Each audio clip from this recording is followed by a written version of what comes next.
Had all right, good morning.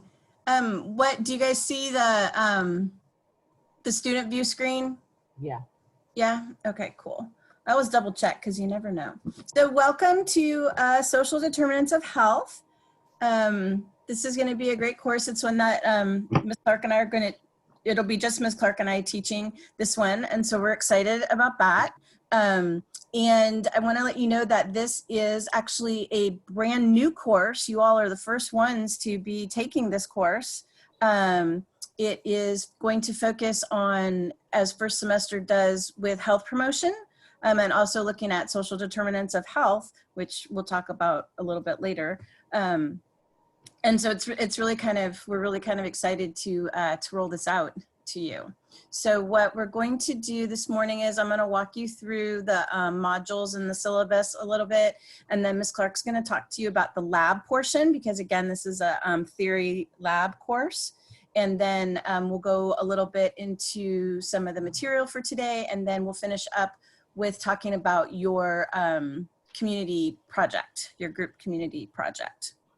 So let me show you, let me go, let's go to the syllabus. And again, the syllabi should be set up pretty much the same across the board, not exactly, but pretty much the same. And so there's our contact information, you know how to get a hold of us. You have an actual document of the syllabus. You have a link that takes you to the syllabus module, and then you have the individual components here. So for this particular course, the student learning outcomes are using a pre and post course reflection. Students will demonstrate an increased cultural competence awareness. That will be next week, I believe we're going to do that. And then using a community assessment tool, students will identify healthcare needs for people living in designated zip code area. And so that's your community project that you're doing. Sounds fun already, doesn't it? Is it a 3-day weekend? Yeah, it's a 3-day weekend. So course description, let's do, yep, we can go through those. So this tells you, this is the course description. This course is 1.5 units, 1.5 units. And then it tells you that the lecture contact hours are 16 to 18 and that your lab hours are 24 to 27. And so it is a grade. This course is for a grade. Just making sure everybody understands that piece of it. And then let's see. So we're focusing on health promotion. We're looking at health disparities and how to help fix those. Also focusing on culture and spirituality, family dynamics. And we'll also, it'll kind of be across the lifespan a little bit, because when we talk about families, we'll have not only the adults, but children and the elderly. And those are sort of the special populations. If you notice, the course is technically titled Social Determinants of Health with Special Populations. Those are the populations that we would consider somewhat special, would be the young and the elderly.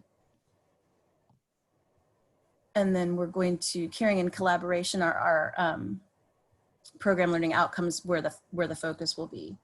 So here are your course objectives. You guys can read these on your own. They again are set up according to our program learning outcomes, which everybody should have memorized now. And so y'all can read through there. It speaks to all 5 of them. Each course speaks to all 5 of them. And then here's your course content.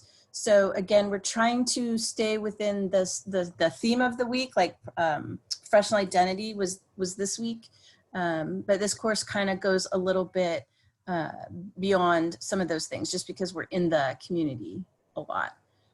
And advocacy, ethical principles, healthcare law, standards of care, leadership management, those should seem pretty familiar after this morning with Ms. Clark as well, and Monday, right? Because we did, yep. So, and then teaching you, facilitating your learning of how to build your clinical judgment, clinical reasoning, being safe, and also monitoring safety in the home when you're out in the community and in somebody's home.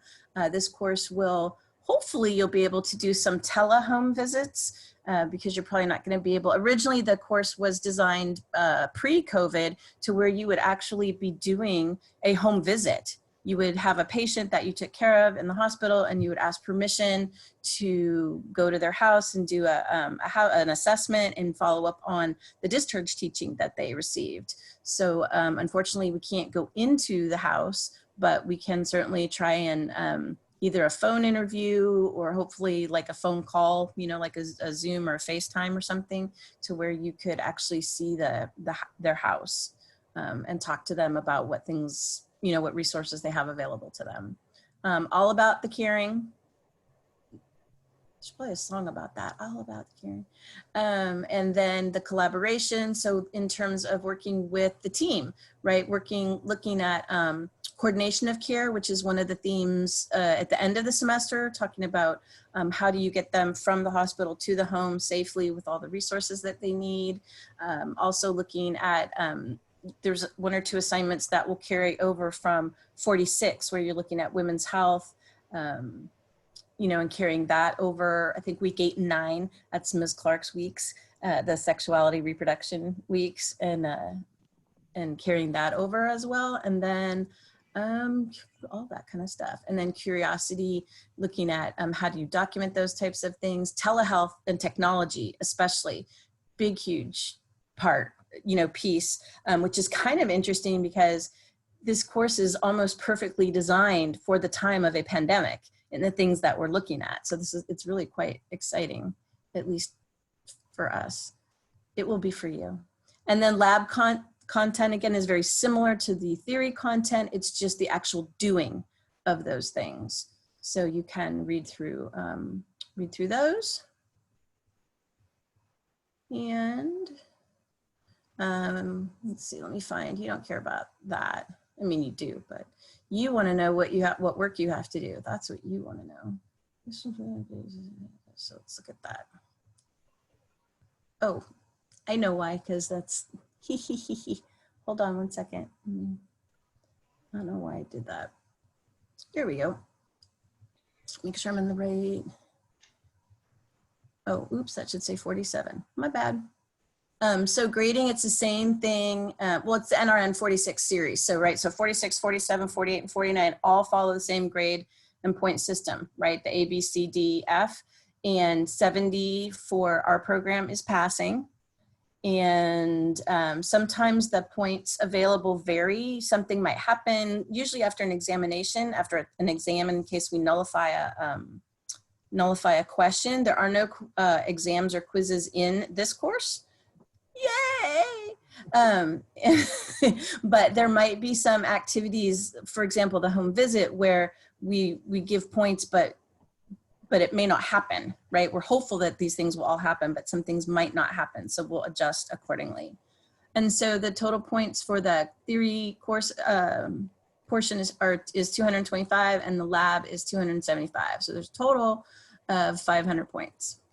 And so when you look through, we tried to put it according to the weeks. So for the course assignments, so today there will be a discussion board that won't be due till next week, but you'll have your initial post due on Monday, and then the responses appears on Friday.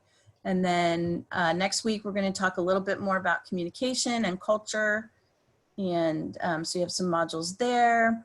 There's a Giddens chapter 3 questions, some things, some responses, a little group activity. Week 5, you get to do a video, yay, teaching technique video. So you would have to upload that. And then so for example, this assignment, reflection on clinic visits for well child care that have occurred in 46, this is a crossover into 46. So be mindful that you may not have a well child visit or have even been to Clinica de Salud by that time. And that's why the due date is December 4th. It's due by the end of the semester. And what else? And then the TechnoJerry Google Doc. Let's see, just checking my, oh, okay, cool. I'm just trying to check the messages there. And so this is where we're going to look at, like I was just saying, technology and its effects on effects on the elderly. We're going to focus on geriatric population for this one and see how those things get together. And then you'll have a discussion board. Again, this will be after you've experienced this in 46. So insights of sexuality in the context of providing nursing care as a result of your clinic experience. We're hoping that in 46 that we will have some time in the clinic to spend with either the CPSP, the Comprehensive Prenatal Services Provider, or there are a couple of physician's assistants that do women's health. So that's where we're hoping that that will happen. And then you will have a student presentation, I believe in small groups, Ms. Clark, that you'll do week 9. So you'll have a presentation on contraceptive methods. And Ms. Clark will give you details closer to week 9.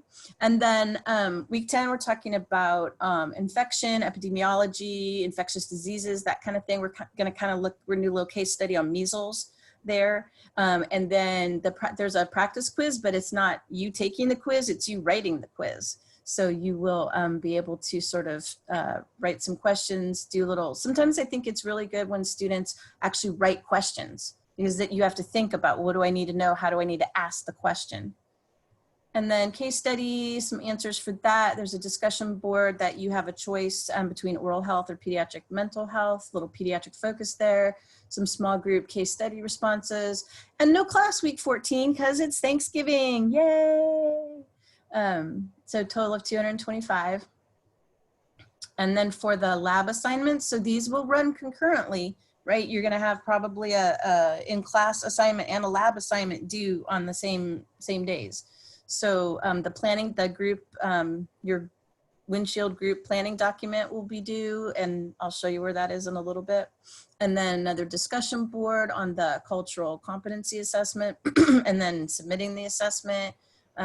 So this discussion board for the home visit. So this is one of the ones where we're not sure if that, depending on how the home visit goes, that may alter. It may not be a discussion board, it may be something else, but we'll keep you posted. And then the family assessment, looking at the risk assessment tool. Week 8 and 9, you're gonna meet with Ms. Clark and myself to go over your community health nursing across the curriculum project, which is your group project. We'll have a little some immunization activities for you this week. And then, this would be another one, report about a screening event and type of referrals made, or if there was a referral process, probably in the clinic, but could be in the hospital because there was an abnormal finding, like how did that referral, that care coordination process happen? Again, you may not see that. You may see it at any point during the semester, so that's why it's due at the end of the semester. And then there'll be a little discussion board again for food bank, when you're going to the food bank to talk about that. Oops, forgot the due date. 12/4 would be the due date for that. I'll fix that. And then a little mini 1-page write-up on client coordination of care, and then your written paper and your group project presentation. So the paper is due December 4th, and then the group presentation is during finals week. It is the final for this course, which is your group presentation. And that's how you get the points. And what else? I think as far as the syllabus, because we know that, don't cheat, don't drop, no. Oh, I know what I did want to show you though. If you notice, because this course started later, the first day, the drop dates are different for 46 and 47. So not that anybody's going to drop, but if you were, just make sure that you look at the drop dates for each individual course because they differ. So just so that you're aware of that. Let's see, do this. So the course orientation module, pretty much the same as you've been, you know so much about us now, it's okay. And then here's your tracking tool. It's just pretty basic, but just to be able to track your lab hours, and we'll talk a little bit more about that. So basically it's just week by week, you can upload or download it and type in it, or if you need to make it bigger, you just write the date and time, where'd you go, what'd you do, and then how many hours did that entail. So I gave you a little example there. you may not have time every week. That's okay. It's just people are going to be going at different times, different places. So we just put every week there.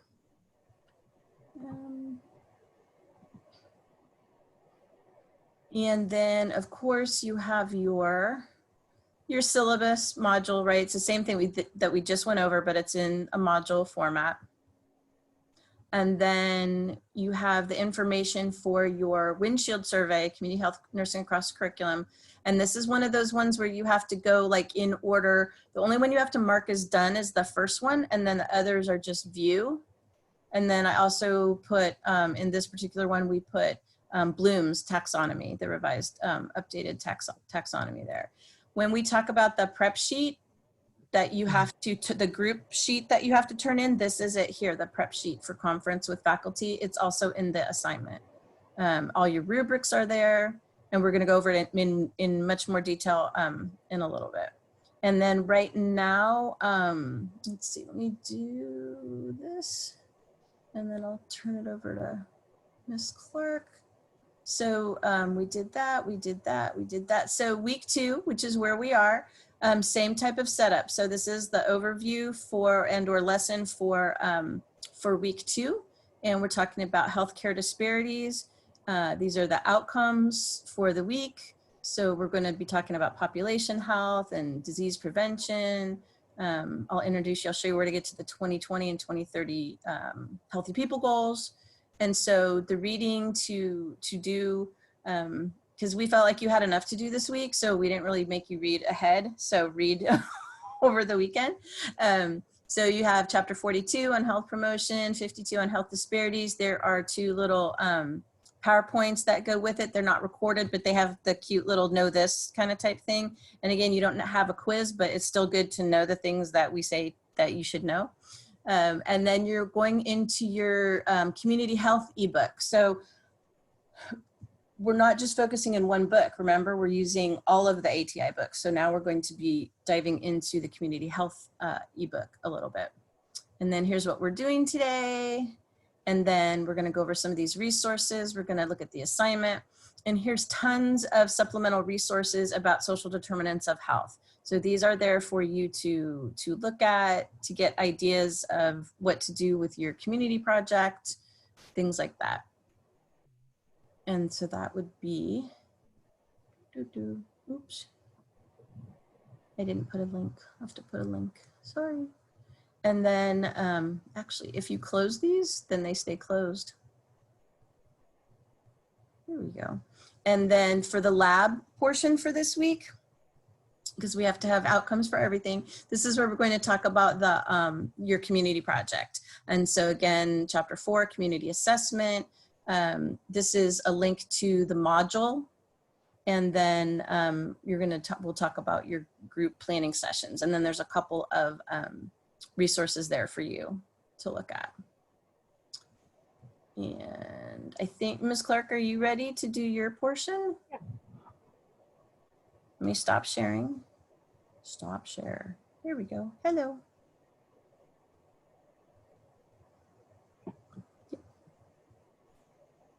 Am I sharing? Hello, am I sharing? Yes. Okay. Yes, you are. I was muted. Sorry. Yes. Okay. Sorry. I wonder if I move it over here, and can you still see it?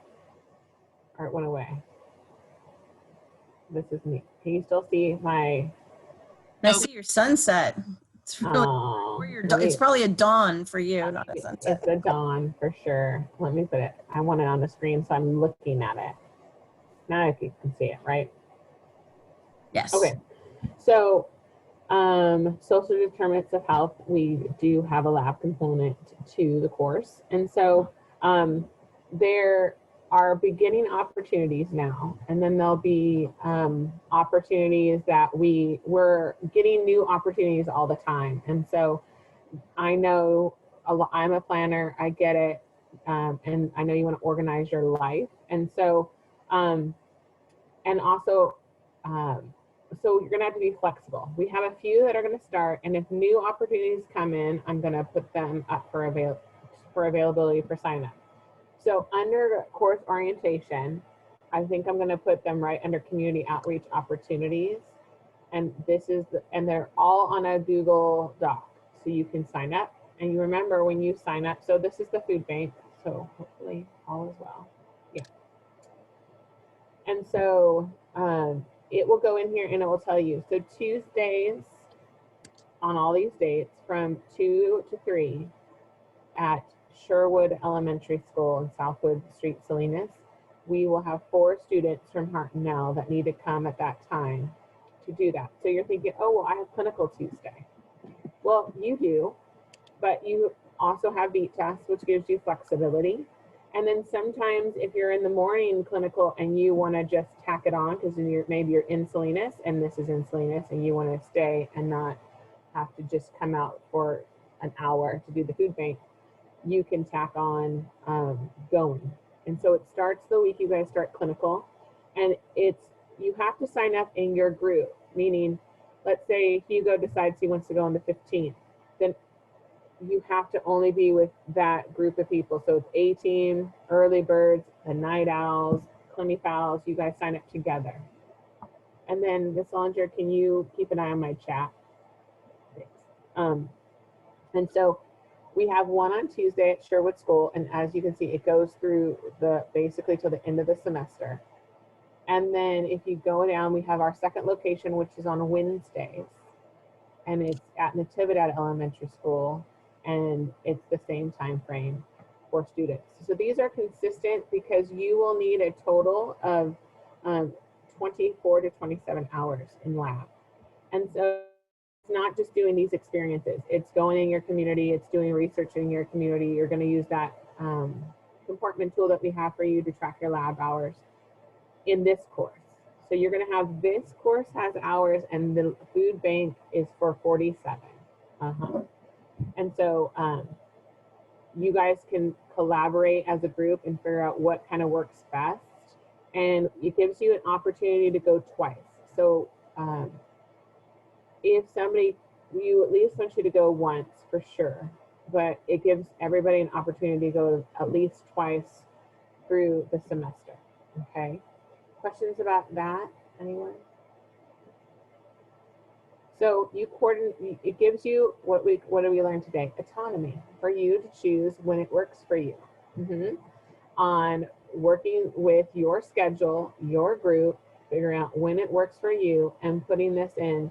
And I would say communication and collaboration, which we talked about today, is another part of it, meaning you've got to talk to your other fellow group members, figure out what days work for you, talk to the other groups as well if there's a conflict of a day that, you know, both of you want to be on. This is something that you see the faculty doing all the time. Like, we both want to be on campus. Oh my gosh, we can't be. What are we going to do? So that's kind of what we're instilling when we give you these open assignments. Now, I will be cruising on by to these visits and be your touch point person, at least for sure in the beginning. And what we want you to get out of this is all the schools are closed. So the food banks have given a unique opportunity to serve these communities and make sure that they have the resources they need for food, nutrition, things like that. And so they've opened up for this hour window to give food to these communities. So you might, they might be driving up, they might be walking up. I'm not sure how their format is right now. And so you might be in charge of putting boxes together, giving them the boxes, taking inventory if somebody has special needs. So it's a new project for us, but I think it's exciting, and it really puts into practice a lot of the concepts that we're learning with nutrition, family dynamics, and things like that into practice in a really practical way. And you get to also kind of meet people from different areas of life, walks of life, really see the needs of the people, at least in this community. So that is the food bank sign up. Ms. Clark, we had a question in the chat. When going to the food bank, we would need to be in clinical attire. We hadn't really thought about it. I was thinking professional attire just because of the kids, but you know, what do you think? I think because you're not doing medical care, like you're not giving shots or anything like that, I think it's appropriate if you're in your lab coat and professional attire. You always want to be identified as a Hartnell student. I mean, they're known as Hartnell student. Hartnell College is known in this community, has a very professional reputation with the nursing students. So a lab coat and nice professional attire is perfect, I think, for the food banks, and it's a little less intimidating. And then we'll see. I mean, I think we always start with that for sure on the food bank situation. Right. I think the lab coat, because Hugo's saying he has a sense of pride putting the uniform on. Well, the lab coat is considered part of the uniform, and it certainly has the logo and everything on it. So they, like Ms. Clark says, they know you're coming. Maya is asking, she says she can't access the sign-up sheets. It says she needs permission even when using the student account. So I'll work on that. We'll take a look on that. It might be that we need to change the editing piece of it. So we'll take a look and fix my friend will help me. We'll work on that. I thought I gave it shared accessibility, but you know. Okay, so the next, but you should be talking to each other before you run and put your name anywhere. So when we break you out in the groups, I think it's good to know the dates, and pretty much it's every Tuesday and it's every Wednesday, even on the week of Thanksgiving. I think the only Wednesday you won't be there is, I think is it Veterans Day in November? It's on a Wednesday that is taken account, so you're not there that day. But it's okay if you can't officially sign up because you need to talk to each other. This isn't like a sale where you want to run to the front of the line and rip through things and put your names in a bunch of places. No, you need to be talking to each other first. Okay, so the second opportunity is one, so food bank is pretty much consistent. Every Tuesday, every Wednesday, 2 to 3, 4 students will sign up in their cohorts. Try to go twice, that's the goal, but you need to at least go once to give you an opportunity to build your 24 to 27 hours. Okay, there's immunization clinics, and COVID is in here too, so I put them together. So with immunization clinics, more will come up as we get deeper into flu season. I think they're just trying to manage COVID stuff now, and they know flu clinic is coming, but they haven't officially got dates on those yet, but they're coming. So for right now, we're doing the VNA's drive-through clinic is doing, I want to say you're doing the flu shot immunization starting on the 17th or Saturdays. And so it's the 17th and the 24th. They're going to allow 6 students at a time. We are going to get there at 8, so it's 8 to 12 because there's some setup required. For this, I think you should be in your scrubs in that attire because you're going to be giving injections, and so you want to be in more of that attire. And you will have done shots. That's why it's projected so far out, because for you that are freaking out going, oh my gosh, you'll have learned IM injections by that time. So you will know, you will have the skills to do this for sure. And so it's in Monterey. And so I'll be on site those 2 days. And then, so talk to your groups. You don't need to sign up this moment. And I know there's 10 of you in a group. And I know that it doesn't accommodate 10 at a time, but that's the collaboration, making it work, looking at your schedules, and know there's more opportunities coming soon. And then if you continue to scroll down, we are doing COVID testing in Pajaro. So it's from 12 to 5, and the location is to be determined. And you will be doing some intake, the questionnaire that you guys get every time you come on campus. So you're super familiar with that questionnaire, you're experts. You will be, some will be designated to do that. Some will be doing vital signs, possibly, which you're gonna be good to go on. And then some are gonna get trained to do the actual nasal swabs, potentially.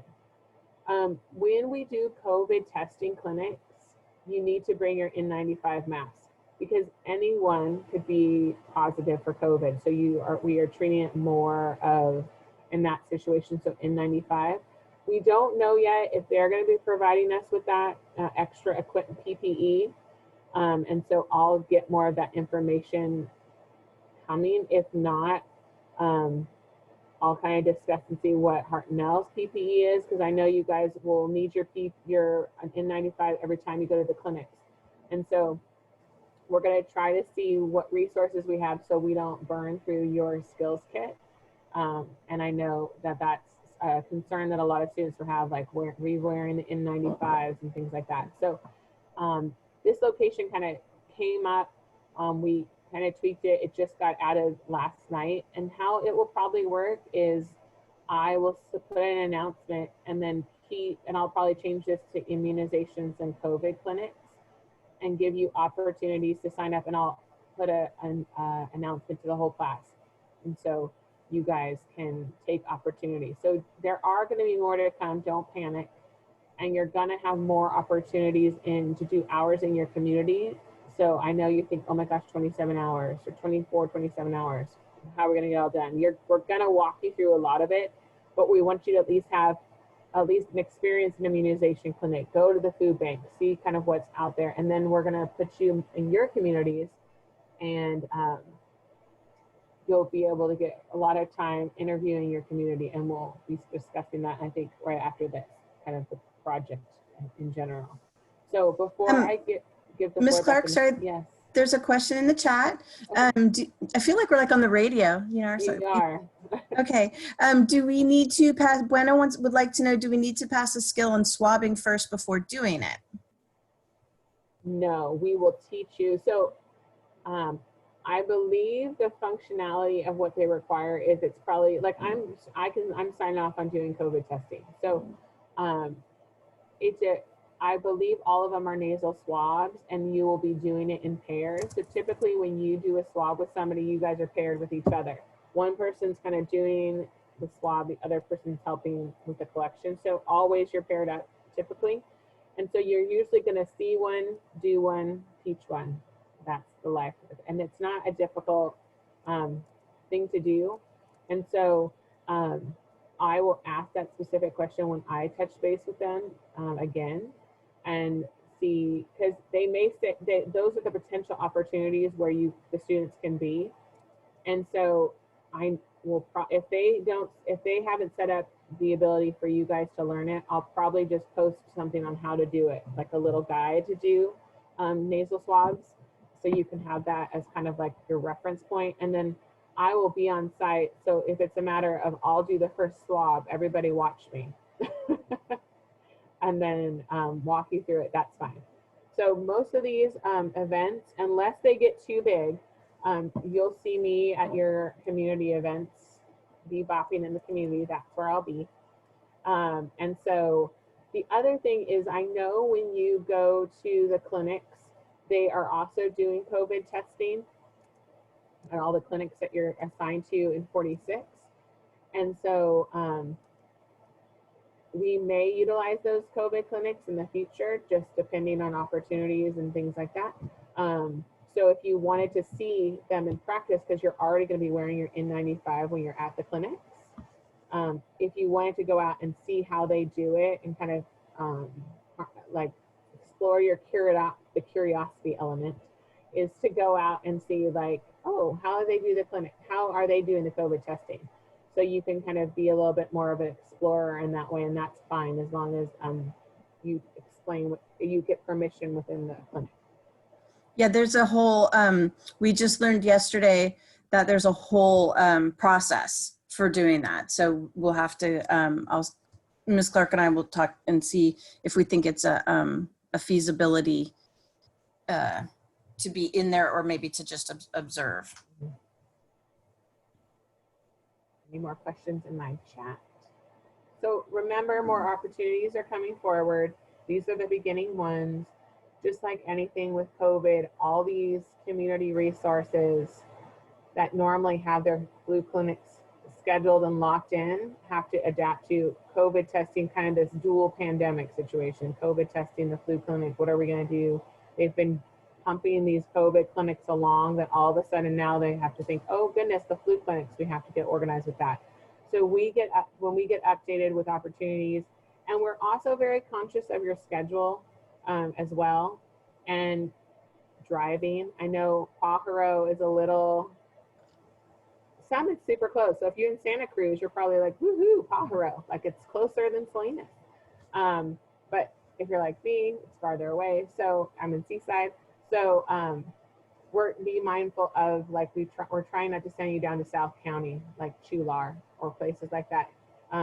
Because we want to just be mindful of your schedules in general too, and that these are on Saturdays or they're on Tuesday, Wednesdays is where we're going to try to keep them.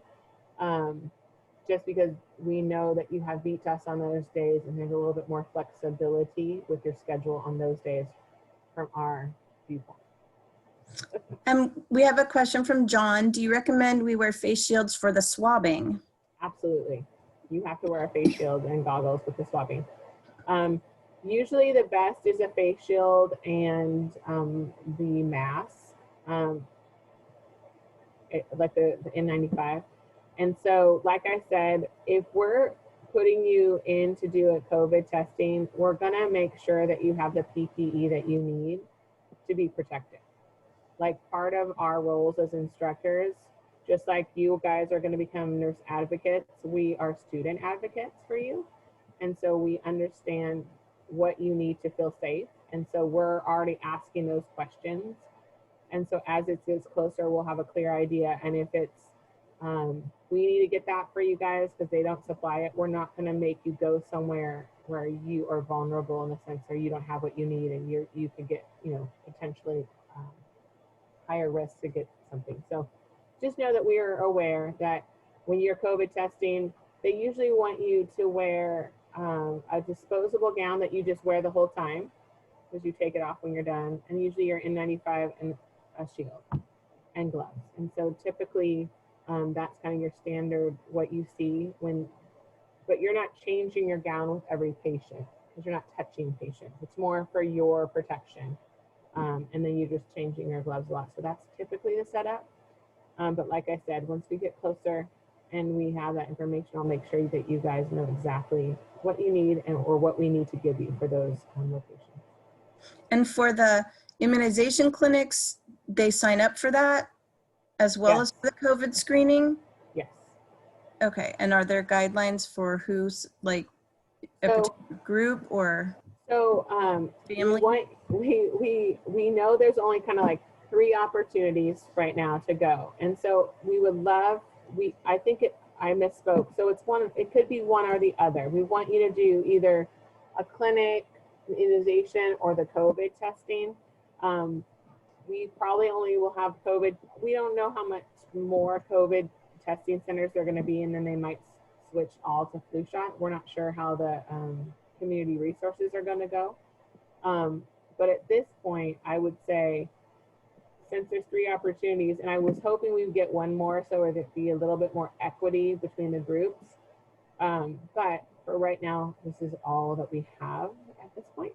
So whoever, I would say only one group should be signing up for these 3 events. You shouldn't have like, let's say the A team signs up for 2 of the events. It should just be like one group. And I'll let you guys talk amongst each other to figure that out. I don't feel like we need to, because I don't know your schedules either. And so talk to each other like you've been and compromise and work that out. What groups want to go when, and it's not the whole group because there's only 6 slots. Who wants to go on those days? And then when more immunization clinics open up or COVID opportunities open up, we'll post them, and then you'll just know not to re-sign up for those experiences if you already did them. And if they're using their N95 for the swabbing, is it extended use or they would discard it after the swabbing? So typically you don't. So it's usually an N95 and then they want you to cover that with a disposable mask. Like the ones that, like I wore yesterday, that one, like an easy one, they want that you double mask. So you keep your N95 on the whole time, but you change the one underneath. On top, the cover. Are we able to move on to the community project, or are there more questions for Ms. Clark? Are you guys excited? Sorry, I have a quick question. question. Oh, Yeah. Go, Marco. Go ahead. Mrs. Solondra, we spoke to in regards to the N95 and Yeah, we possibly. can. I'll talk to you about that after class. Okay. Okay. Thank you. Because that's like a personal thing. So.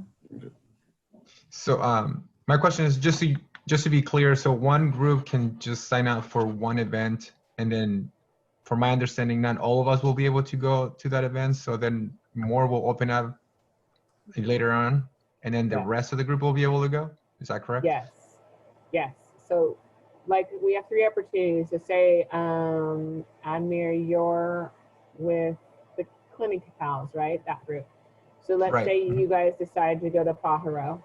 Then 6 of your 10 cohorts will go. And then it leaves 4 open for another opportunity. So when the next immunization clinic or COVID comes up, the 4 that didn't get to go, we'll figure out what day works for them and go. Got it. Thank you. Yeah. And I'll try to keep track of it too. But you're your best own keeper. That's how I found. Okay. So can you see, what do you see? Weekly 2 lecture? Yeah. Is that what you guys have? So in the 5 minutes I have left, I just want to go over the community project, but I want to show you how the outcomes, the goals like overlap for everything. And so when you do your reading and look at the PowerPoints, keep in mind, to know the definitions for population health, health promotion, health disparities, and also the disease prevention levels, primary, secondary, and tertiary, because you need to know what those are and examples of each of those. And then when you go to where'd it go? The Healthy People website, the Healthy People 2020-2030, the link will take you to 2030.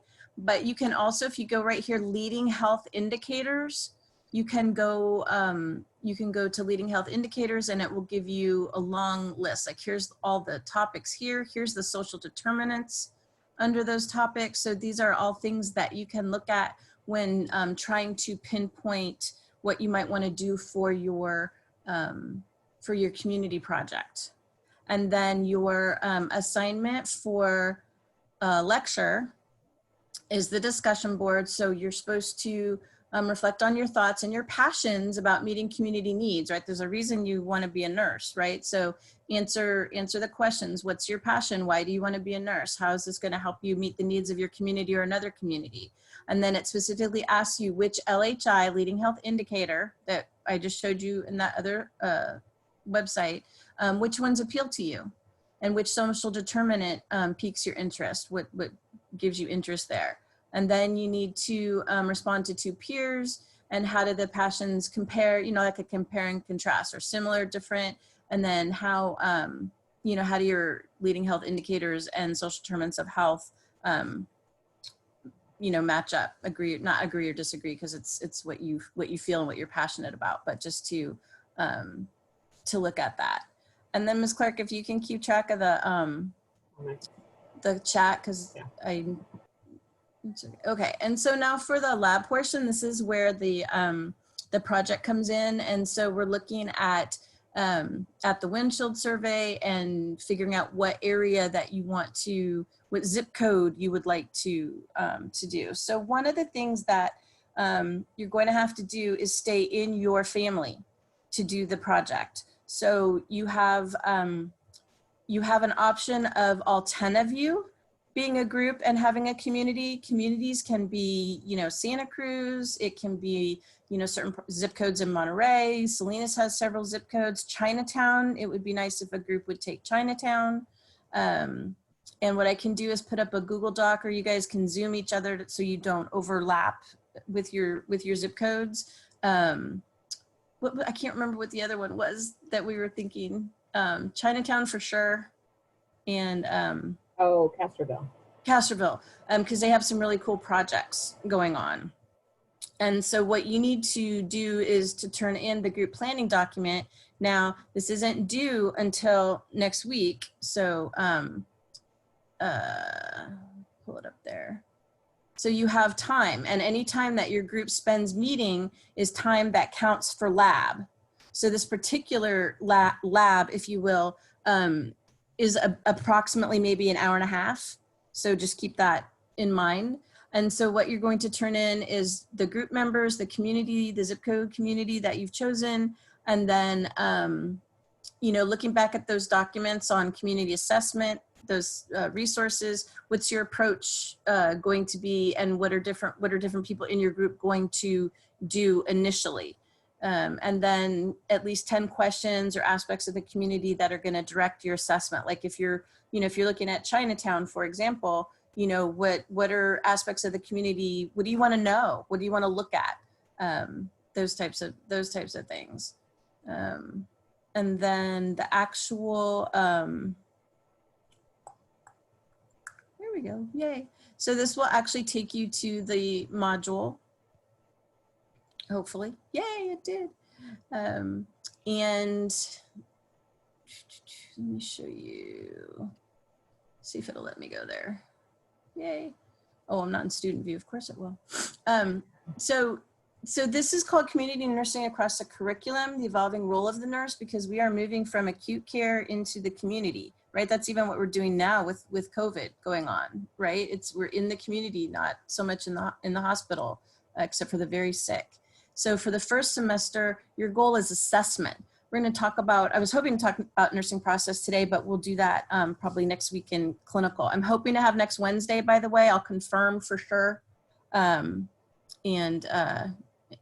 let you know.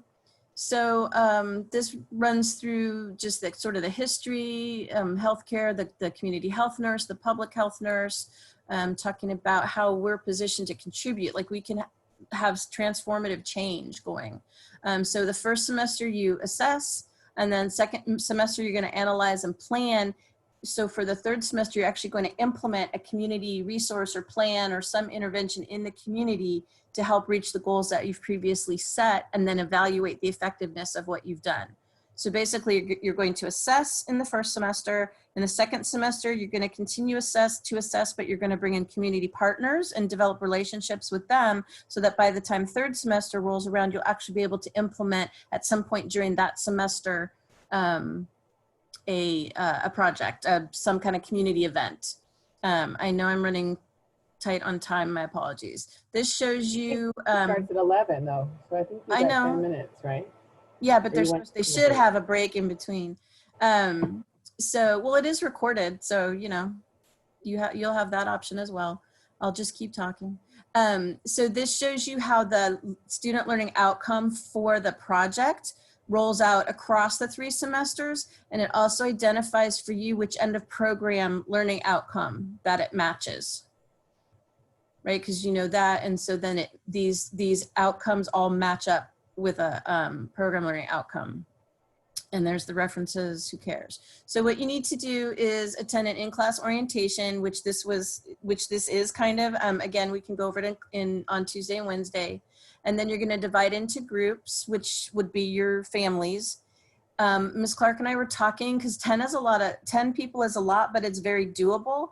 If you can't agree on a zip code within your group, you could potentially split into 5 and 5. But we would like you to stay in your groups of 10 if possible. And you're going to do probably a driving. You could do walking, wear your mask through the community, hopefully interview community members, wear a mask, hang out in front of Safeway, come up with a little questionnaire, look for different resources, and then meet with Ms. Clark and myself at some point between October 16th and 23rd. Papers due December 4th, and the presentation is on the 11th. It's worth 125 points, so it's a lot of points. And then these are the rubrics. So this is what you would follow for the written paper. It tells you what the heading should be when you're using your APA format. Remember, you have an APA format link in your syllabus that has videos and other helpful tools for APA formatting. And then formatting is also you get points for formatting correctly.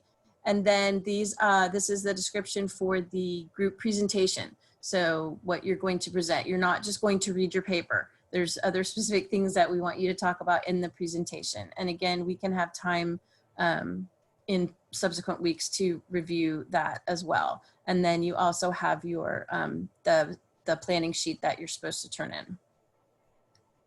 So I can take questions. I will have office hours immediately following. I will post a link. Question. Yeah, Is this, and this may be a dumb question, is this paper individual or as a group? as a group, Okay. not a dumb question, as a group.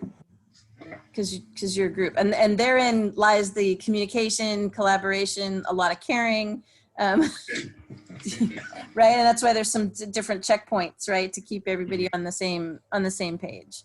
And I also like to say, I mean, me and Sullinger talked about this, that, you know, you might not all be able to do a lot of the, maybe part of you guys are doing the collection in the community, and maybe some are stronger in writing and putting together a paper, and you're going to designate more time for them to do that, where you're more the gatherers and they're more of the people that are going to put it together. So learning your strengths from your group, like I like to write, I'll put the paper together, I'll be the one that you funnel information through, or, you know, I'll be out there in the community since it's closer to where I live and I can get out there more to do surveys.